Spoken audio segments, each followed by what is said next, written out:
Hi friends, ఈరోజు భోగి పండుగ రోజు మేము ఎలా సెలబ్రేట్ చేసుకున్నామో చూసేయండి. ముందుగా ఉదయాన్నే భోగి మంట దగ్గరికి వెళ్ళి అక్కడ దండం పెట్టేసుకుని తర్వాత రెడీ అయ్యి మేమైతే గొబ్బిళ్ళ ఫంక్షన్కి వెళ్ళాము.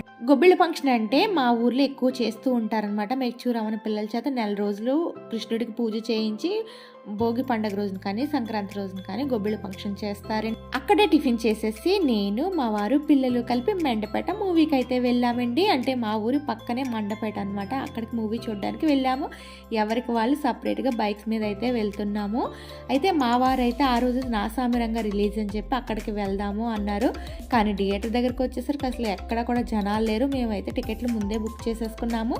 మా పిల్లలు అయితే నాసామిరంగా కొద్దు హనుమాన్కి వెళ్దాము అన్నారు. ఇంకా వాళ్ళని హనుమాన్కి వెళ్ళమని చెప్పి మేమైతే నాసామిరంగాకి వెళ్ళాము. ఎందుకంటే మా వారి ఫేవరెట్ హీరో కాబట్టి మా వారు అయితే ఆ మూవీకి వెళ్దామన్నారు. ఇంకా మా వారితో పాటు నేను కూడా ఆ మూవీకి వెళ్ళాను. మూవీ అయితే పర్లేదండి, సూపర్ ఉంది. ఇంక ఇంటికి వచ్చిన తర్వాత యథావిధిగా లంచ్ డిన్నర్ ఇంకా ఆ రోజైతే అలా గడిచింది.